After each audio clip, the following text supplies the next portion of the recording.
I like junk.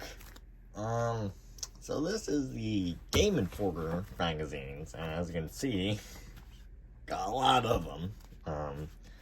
I've been subscribed to GameStop for since like December or so, 2020. And I was unsubscribed for a few months this year, and I finally subscribed back, so I should be getting more magazines soon. But look at this. So I thought I'd just take a look at a bunch of these magazines. Now, I don't think I have all of them in order.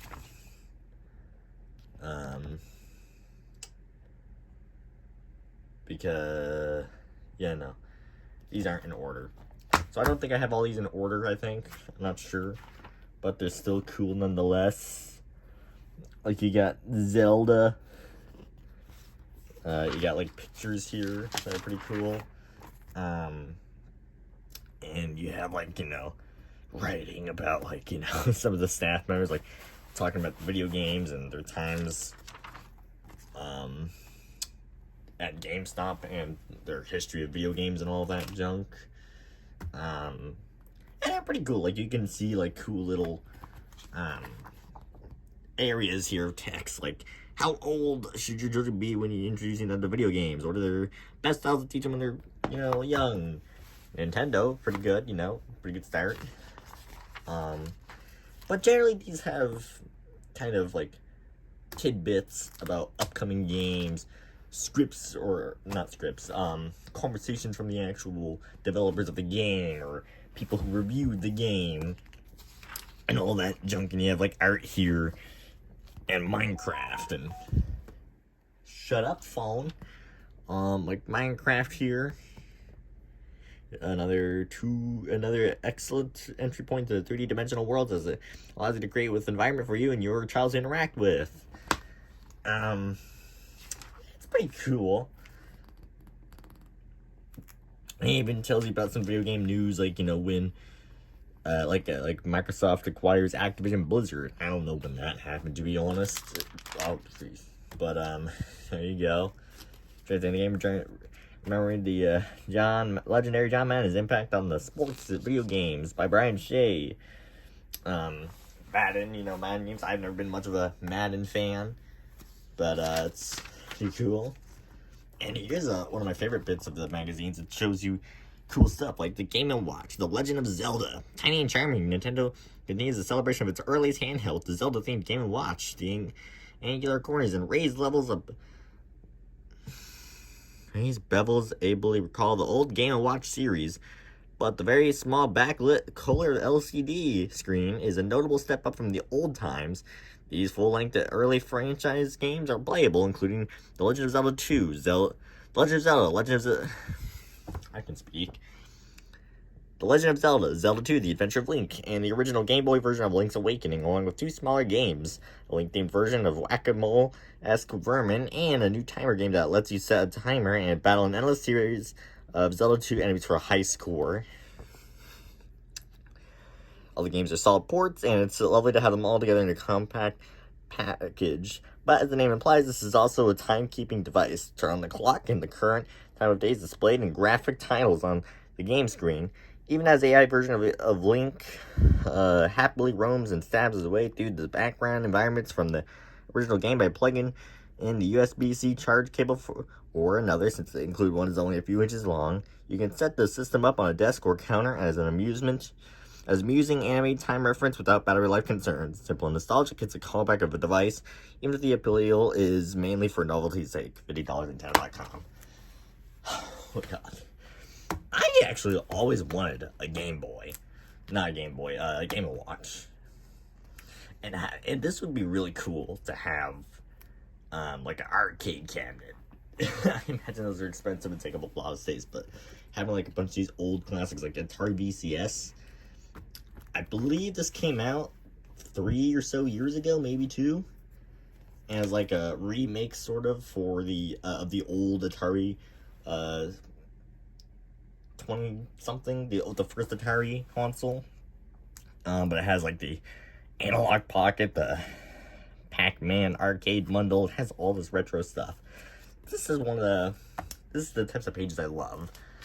Has a bunch of treasures, and it'll have like sections where it talks about merchandise and, you know, cool clothes. Like you can get books, hoodies, Assassin's Creed book, art print, statues even.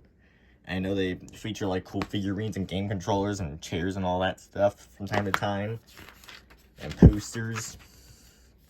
And then you usually get like the big games. Like it has like a whole section dedicated to a big game. Like this one I believe is, what is it? Forging the Future of, don't know how to say that. Taking aspects of the Souls franchise, Bloodborne, and Sekiro from software teams up with legendary fiction writer George R.R. Martin to create its biggest, most ambitious title in Elden Ring, based on almost 10 hours of hands-on action with the game. It's safe to say From has succeeded in creating something incredible by Daniel Zack. So usually it just has like pictures of the game. Then I'm not gonna read all this on camera because this will turn into hours long. But it'll talk about a bunch of the game and all that stuff and the history of it and background and even the developers and all that, which is pretty cool. I didn't know it was called From Software. Okay, well, I read that last thing wrong. It'll even tell you, like, the platforms that's going to be on the bottom. Just pretty cool in the release date. Then I'll have, like, more stuff. Like, speaking with the game director, Hidetaka Miyazaki. Probably destroyed that pronunciation. I'll have all this, which I'm not going to read, because this will turn into a long video, so pause if you want to read. And it has all this as well. So that's pretty cool, you know? It has like a bunch of background information about the game. I'll be back. Which I find really cool. You know, I love reading through a lot of this stuff. Just a bunch of random junk to read about games. Or pictures. Even gives you background information about the game itself, like controls and how the game works if it is released. Which is pretty cool. You can even, I think this, I don't know what these characters are. I'm not part of that franchise. Let's see. What else is there in this magazine? It's like Legend of Zelda here.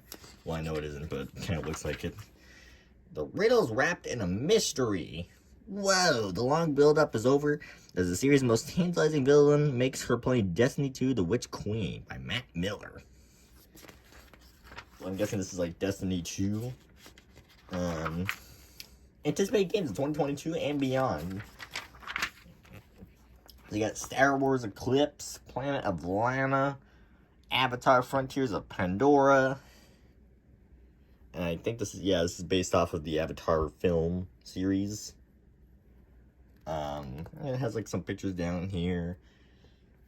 Picture up here, which looks pretty cool, and some Star Wars pictures down there. That Squad game, Gotham Knights, which I played a few Batman games before. Never beat any of them though, besides probably Lego Batman. Don't know if I ever beat that. Oxenfree 2, Lost Signals. This is a game I've actually been excited to play. Night School Studio has spent the last few years quietly becoming one of the industry's most prolific small-scale developers, releasing games like After Party, a mobile Mr. Robot game, and the Apple Arcade exclusive Next Stop Nowhere. However, 6 years after cutting its teeth on its debut adventure game Oxenfree, the developer is going back to its roots. Oxenfree 2, Lost Signals stars Riley, who recently returned to her hometown, Carmena, to investigate mysterious radio transmissions.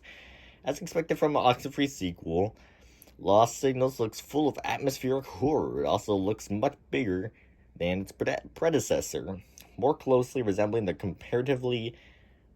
Come on, focus. Quantum world of After Party, But it's Riley's age that has me most interested in Lost Signals. Oxford and After Party centered on young adults, but the protagonist here is firmly in her 30s. Let's see here. This not only puts her closer to my own age, but the age of the game's creators. Already no stranger to strong storytelling, I am curious to see how Night School handles an older character in terms of how she navigates the trials of adulthood and the messy relationships that come with. Look for Lost Signals sometime this year on PS5, PS4, Switch, and PC by Blake Hester. And it shows like all the information down here. It has a few other games, Forspoken, all that junk, Redfall, God of War Ragnarok, and Kirby in the Forgotten Land. I have not played, but I've heard that's like the next big release. What was it, 25th of March this year, really? Don't remember that. Oh, this may be in 2022. Yeah, this was March 2022. But Mario Rabbids, I've never played that. We actually have a copy, but we never played it. Wonder Woman Hogwarts Legacy is one of the big games that released, I believe. What was it? This year? Last year, maybe? I can't remember. Atomic Heart was one of those games that just kind of released and I never really noticed, nor did I care much for. It even has like little short things about some games. Like Hollow Knight, Sea of Stars, Sabotage Studios. Sea of Stars is oozing with charm as you take the role of two children of the solstice, sun powers and moon powers combined for potent eclipse magic on your quest to defeat the Fleshmancer. Sea of Stars is scheduled to land on Switch, PC, and more sometime in 2022 by Game Attack. Stray is another big game that released, I believe, last year with a cat and everything. And Starfield, I don't know if that's released yet. Because I've heard about it being released at some point. Final Fantasy, never been a big fan of that. The sequel to Legend of Zelda Breath of the Wild, which actually just released recently, and I still have yet to get my hands on it. The sequel to The Legend of Zelda Breath of the Wild could hardly be more sought after by series fans as a follow-up to the Switch's potential magnum opus. There's a lot of pressure for this unnamed sequel to perform, taking place sometime after the events of the original. Hyrule Castle, surrounded yet again by a dark aura, has taken an ominous residency floating above the crater where it once was landlocked. Link will also be taken to the skies to explore other floating landmasses, now mysteriously hovering over the Hyrule landscape. However, our hero has changed a bit since we last met. His right arm is now infected with an ancient technology which allows him to rewind the motion of objects, sending them back in the path they came. He also has the curious ability to climb or swim through solid objects, adding yet another layer of traversal to Link's already expansive kit from the original. Breath of the Wild was a beautiful mix of compelling elemental sandbox to play around in and vast, mysterious world to roam and explore. I spent hours venturing in any given direction only to be rewarded with a helpful item or a jaw-dropping vista. It was an unforgettable, unique adventure, and this upcoming rendition of Hyrule is the world I'm most anticipating exploring again when the sequel is released later this year. And A Plague Tale, which I've actually played the first one but never beat. But it has more stuff here, like The Outer Worlds 2, Teenage Mutant Ninja Turtles, Trek to Vium, Tunic, Somerville. Let's see, what else do we have? Marvel's Midnight Suns, Ghostwire Tokyo, Overwatch 2. Overwatch 2, but it canceled a while back. Then it has a bunch of, like, discovering new games. Like, get them at GameStop. And there's, like, a bunch of games on here. And what you could play. Train Sim 2. Xena Saga. Marvel Spider-Man 2. Splatoon 3. Oh, the game I'm playing on channel right now. I love this game. The red and fresh third-person shooting franchise from Nintendo returns to the Switch this year, featuring new weapons and items, plus a new hub known as the Splatlands. Splatoon 3 looks to build upon the first two titles in several ways. On top of the beloved multiplayer suite, players can also complete a new single-player story mode called The Return of the Man-Millions. Pretty cool stuff. Might do a series on that at some point for the hero mode. Sonic Frontiers, Lego Star Wars, The Skywalker Saga. I remember seeing that in the trailer. Then it has a bunch of reviews on the back. So usually take a specific game. I'm not going to read all of this, I'm telling you right now, but usually has a bunch of reviews on it, on certain games, like Rainbow Six Extraction, Nobody Saves the World, Final Fantasy Endwalker, Windjammers 2. It usually has, like, numbers down at the bottom for the ratings. I think it's, like, 0 to 10. GTFO, The Gunk, Ruin King, a League of Legends story, Paparazzi, Colorist, inside the Nintendo Power Hotline. Ooh. Kyle Hudson didn't know what Nintendo was, but it was 1988. He was just back from boot camp and he needed a job. His friend Jeff Palmer suggested they both go work for Nintendo. Palmer's cousin Cliff worked there as a gameplay counselor. He got paid to play video games all day. Let's see. Hudson and Palmer could do that too, the latter said. Jeff sold it to me like, hey, we're going to sit in a cubicle and play games all day and answer phone calls. Hudson calls, and I was like, yeah. In 1987, Nintendo launched its Nintendo Power Hotline. If a player encountered a problem beating a video game, they could call the hotline and get advice from what Nintendo called a gameplay counselor. It was effectively a call center. It was also so much more than that. I wonder if they still have that around. Probably not, because you have the internet and everything. But that's still, I would so call them just for that, because that'd be so cool.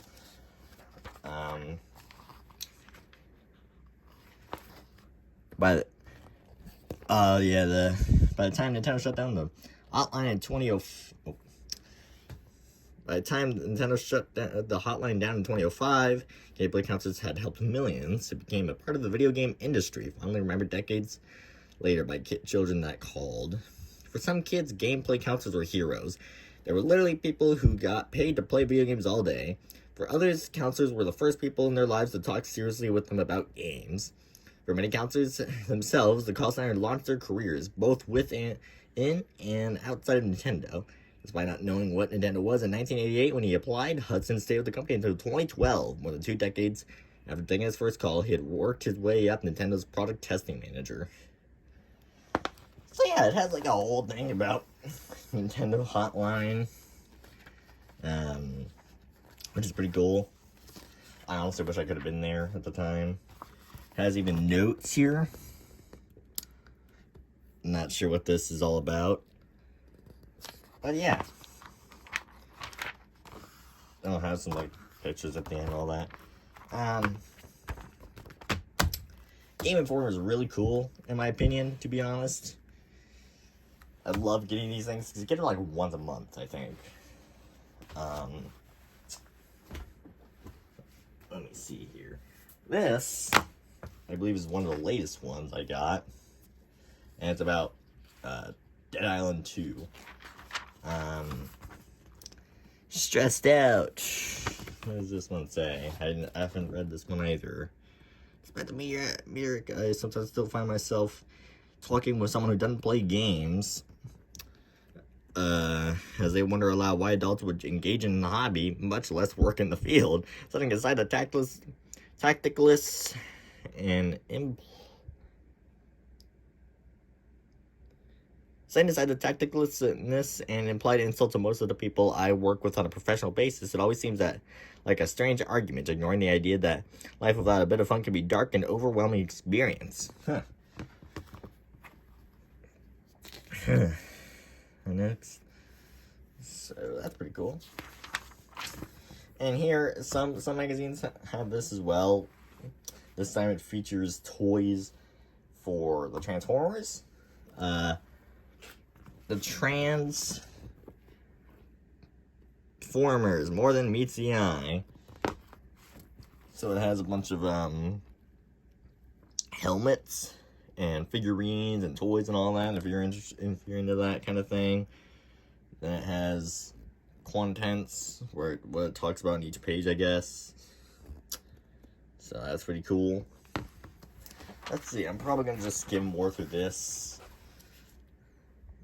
And it'll have, each book or magazine has artwork from people that they submit. So it's pretty cool to see some of the artwork that they make. Like this one is made by Racalia Veal. This one's made by Nova Warwell. Dimitri X. I'm not going to try to pronounce that last name.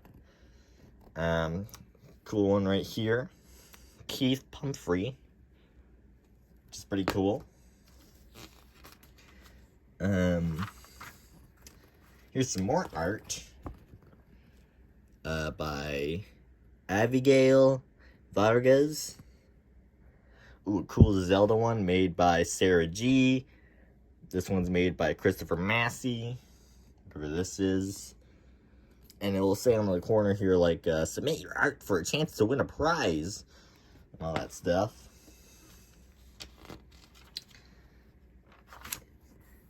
And this is when they were talking about the Nintendo World. I haven't gone to the Nintendo World, Super Nintendo World. I would love to go one day. I know it's mainly for kids and I'm like 16, but hey. Toad's name in Japan is Kinopio. Super Nintendo World features a restaurant ran by Toads called Kinopio's Cafe, which had some of the longest lines in the entire park. Though they cost extra, we recommend picking up a wristband as several in-park activities require them.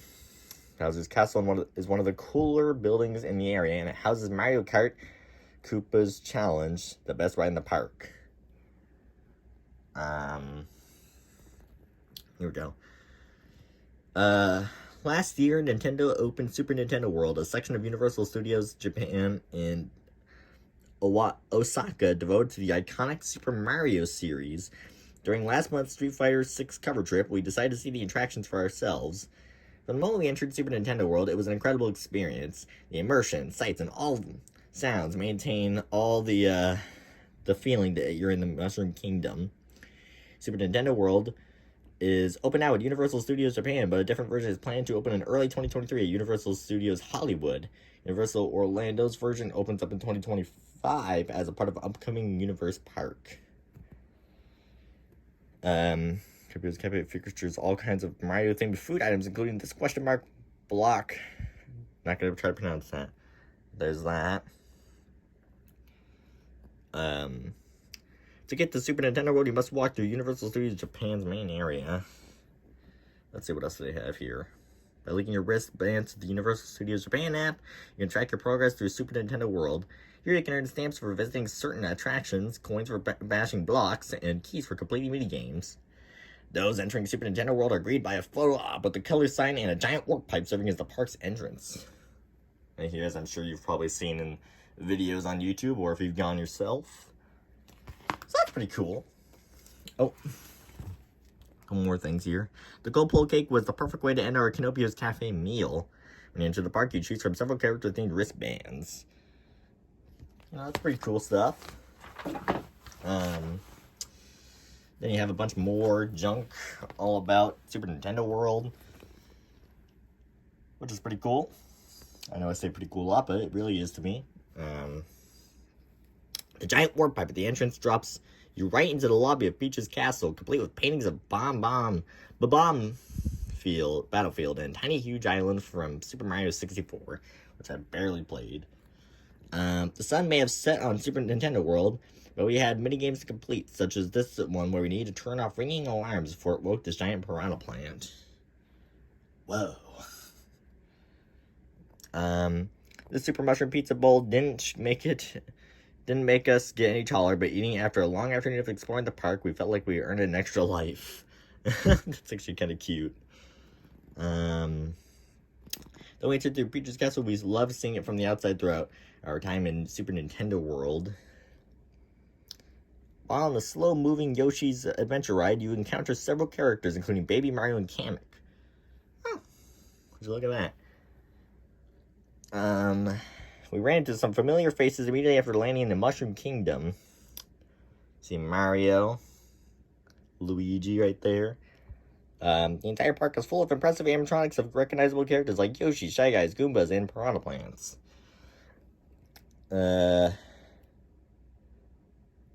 final boss battle, after you complete enough minigames in the park, is against Bowser Jr.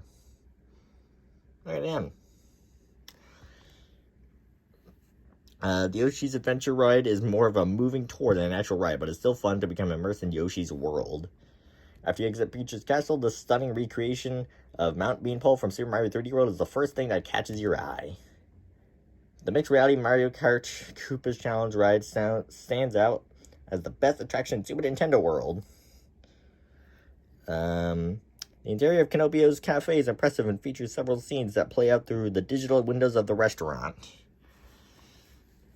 The inside of Bowser's castle looks exactly how you'd imagine, complete with a giant stone monument to the King Koopa himself. So that's pretty cool.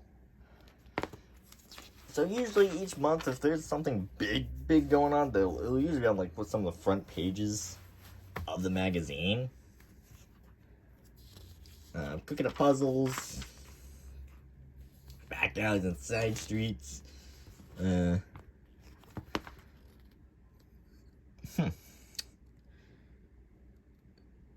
So they're showing off the fact that like Ghostwire Tokyo used real life locations and visited them to make their game.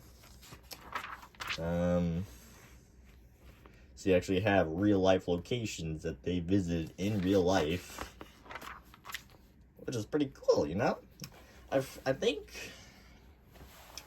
wasn't it Red Dead 2 and 1 they did that as well? GTA, I think, as well, GTA 5. I'm not sure. That's pretty cool. I quite like the fact that they do that sometimes. Gaming the home fitness system. I don't know what that is. Here you have more stuff for controllers, like Joy-Cons. You have the Atrix wheel for Nintendo Switch 2-pack. Atrix 9-piece grip bundle pack for Nintendo Switch, which I imagine this is all for sports games. You know, Pro Controller. Not Pro Controller. Atrix ergonomic wireless controller for Nintendo Switch, PC, Android, and Steam Deck. Huh. You have DualSense wireless controllers for PlayStation. Whatever this thing is, Atrix Pro BFG. And a keypad, if you ever need that. Not sure why you would ever need that, but I think this is Mortal Kombat. I'm not really much of a Mortal Kombat fan, but if you enjoy pictures of it, you can look at all of them. Sometimes I'll just skim through. This was a big game, I think, last year or this year. I never played the first one. I don't plan on playing the second one, but I mean, hey, it's still cool to see it. I'm gonna skim through most of this because this video is already getting long. But let's see some interesting ones. I want to get to a part where there's not too much reading.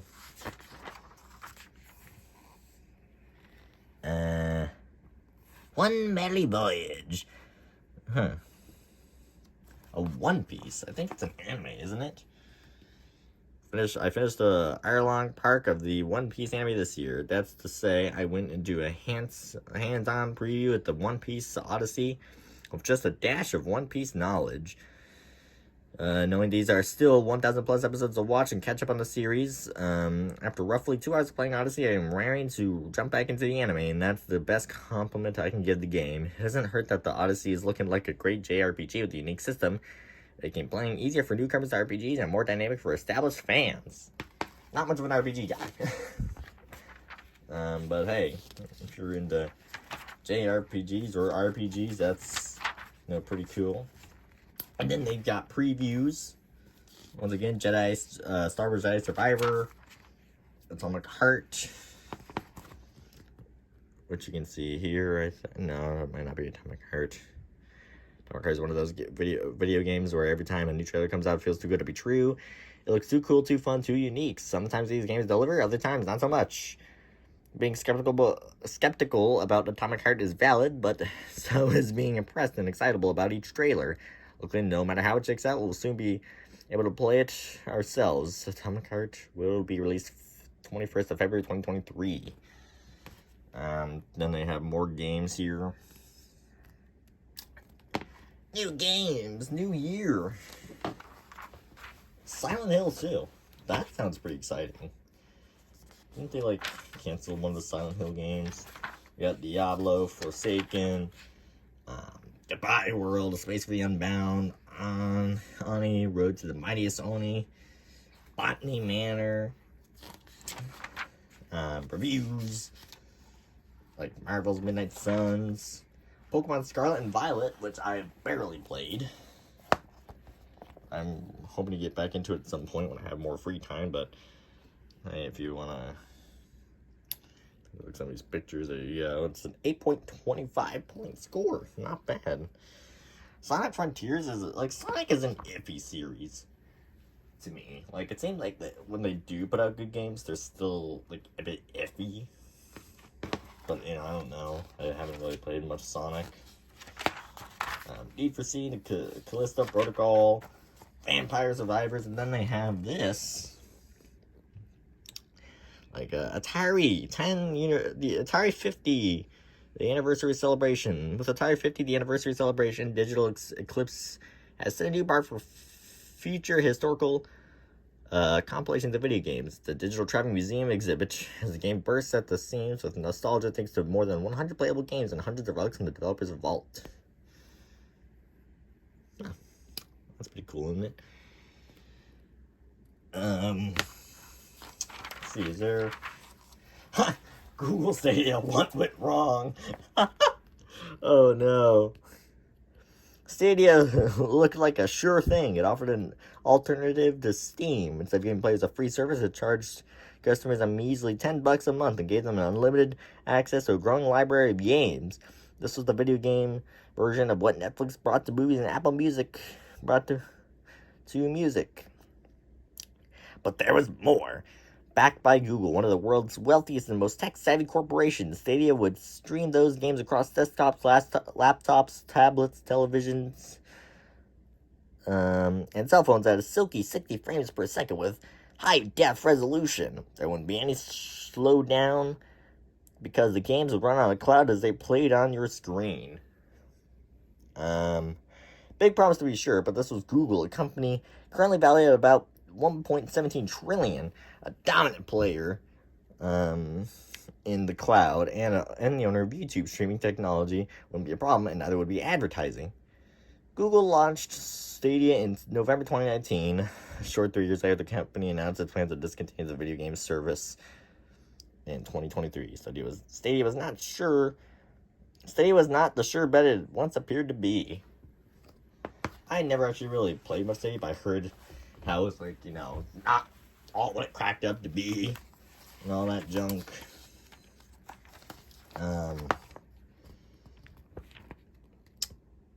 Games are hard. It's hard to break. And that's starting your own platform. Doubly hard. Doubly hard if you were trying to start a platform. Vote in the 2022 Reader's Choice Game of the Year poll. All that junk. So, Game Informer is pretty cool. I'm not going to go through all of these, to be honest. I might go with like one more here. Let me see. Let me pick one that looks really cool. Sonic. Let's go with Sonic.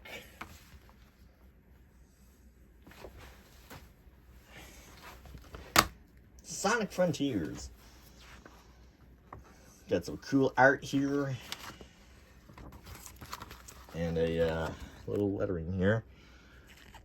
This gorgeous concept art provided by Sega and Sonic Team depicts the new open zone direction of the franchise. Read more about the promising Sonic Frontiers and the road Sega took to get here in our massive cover story on page 20. So that's first take a look at the Sonic Frontiers thing here. To celebrate Sonic's triumphant return to the cover of Game Informer, the first time since Sonic and Knuckles in 1994, Sega and GI worked with artist Evan Stanley, a Pacific Northwest illustrator and writer perhaps best known for her work on the Sonic the Hedgehog comics for both Archie and IDW. The main cover, 1, depicts the new open zone design of Sonic Frontiers and features one of Sonic's new moves, Psyloop. While the Game Informer Gold collectible cover 2 pays loving homage to the Game Informer issue number 1, 3, which featured the blue blur on its cover. So, here's that. Pretty cool, pretty nifty stuff. So let's head on over. Here's a Tyson ad. Chicken! Here's some of the art, which is pretty cool. Let's take a look at this artwork real quick. Look how cool that is. Got Mario. I think that's a chicken from Minecraft. Isabelle, Pikachu, Link, Yoshi. That's what that is. That's Zelda, I believe. I think it's Overwatch. Pretty sure. Not sure what that is. That's Nook, Spider-Man. Not sure what that is. That's Peach, I believe. A creeper, a penguin, cat, Toad, bunch of cool stuff. Made by Sage Halabach, age 13. And here's some more artwork. I don't know what this is, but it's made by India Weaver. Here's a cool Sonic one made by Charles Chaz Douglas. And another cool one, I'm not sure what it's supposed to be of, made by Angel Camacho.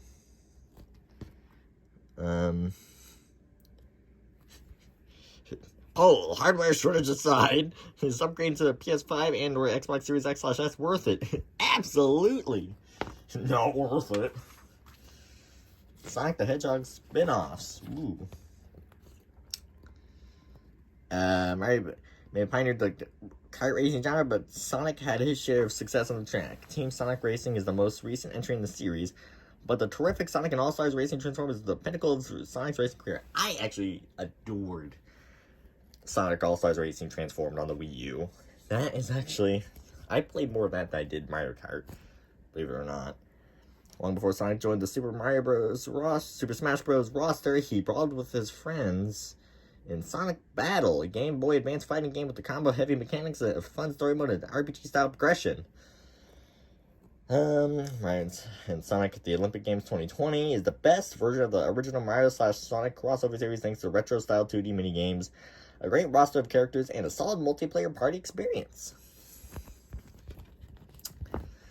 In mobile marketplaces full of free-to-play endless runners, a few franchises fit better than Sonic. Sonic Dash brought the speedy protagonist into the genre in 2013, but the 2022 Apple Arcade version, Sonic Dash Plus, delivers all the thrills with no ads or microtransactions. Pretty nifty, huh? One of the most well-known offshoots of the Sonic franchise came early in Blue Blur's existence. Sonic Spinball took Sega's mascot to one of the most novel concepts the series had just 2 years after his Genesis debut. Huh. Pretty neat stuff. Okay, where is page 20?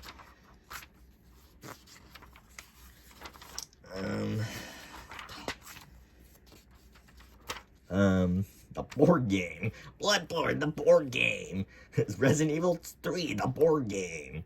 Game of Life, Super Mario. Oh, this is all board game stuff. Well, hey, if you're ever interested, I'd be interested in board games. I love board games. If you're ever interested in board games, there you go. That's pretty cool stuff. Favorite video games at the table. I actually have a few board games based off of video games myself. Okay, here we go. Brave New World. We spent hours dashing through Sonic Frontiers and talked with influential members of the Blue Blue blurs past and present to learn how the world's most famous hedgehog bounced back to once again become a relevant player in the video game and beyond. In video games and beyond. That's pretty cool. Got some artwork. I'm not going to read all of this, but in the 1990s, few characters reached the heights of Sonic the Hedgehog, besides like Mario. Shortly after the 1991 launch of the Blue Blur's debut game on the Sega Genesis, his popularity rivaled Nintendo's behemoth Super Mario franchise. However, much like the roller coaster that inspired Sonic's original gameplay and level design, the subsequent decades include plenty of highs and lows. Even after a quick jump off the starting line, many feared the series was doomed to fall short of its potential future. However, the brand has experienced something of a renaissance in recent years. The Sonic the Hedgehog franchise is perhaps nearly as popular as when it burst into the scene just over 3 decades ago. Bolstered by blockbuster movies, beloved comics, and promising streaming shows, Sonic Mania proved a successful retro re-innovation, but the core development staff at Sonic Team has yet to deliver the final piece of the puzzle, a mainline game restoring the series franchise as one of the premier platformers. So you have some art here. Some more cool Sonic concept art. Like dolphins and Sonic the Hedgehog. Dolphin, I believe. Tails? No. Don't know who that is. Haven't played much Sonic, as you can probably tell. We got a cool new level area here. You know, the rings and the famous worlds and all that junk. Multimedia momentum. And this is a screenshot from the Sonic movie, which I actually watched. I don't think I've watched the second movie, but I watched the first movie, and that was pretty decent. Despite the big change in Sonic Team's open zone format, Sonic Frontiers World still features many of the same stage elements players expect from a Sonic game. I actually watched the Sonic movie, as I said. Pretty neat. But yeah, here's some more pictures of it, if you want to look at those. Yeah, it looks pretty cool too. I've never been much of a Sonic fan, but I mean, it looks pretty cool, nonetheless. Let's go here. Disney Dreamlight Valley, wasn't that like the Animal Crossing version, like Disney's Animal Crossing, whatever is what I read about. So you got more games here. The Quest for Excalibur, Teenage Mutant Ninja Turtles, Madison, Omari, I don't know. Stray, Oxenfree 2, Lost Signals. Do not buy this game. Let's see, what else do we have here? Anything else? Something about the author. In Search of Perfect. But here you have some more ratings on games. Evil Dead the game, Salt and Sacrifice, Vampire the Masquerade, Citizen Sleeper, don't know how to pronounce that, Diablo Immortal, Mario Strikers Battle League, and The Quarry. Pretty cool if you're a sports fan and a Mario fan at the same time. And Teenage Mutant Ninja Turtles.